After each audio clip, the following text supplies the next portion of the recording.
Kalian pernah penasaran nggak kenapa bus yang baru selesai perjalanan jauh tidak langsung dimatikan mesinnya? Ternyata ini bukan karena sopir lupa, tapi memang sengaja.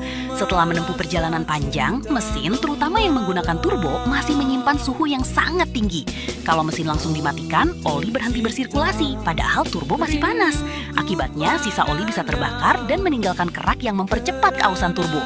Karena itu, sopir biasanya membiarkan mesin idle selama beberapa menit agar suhu turun secara bertahap dan oli tetap melumasi komponen penting.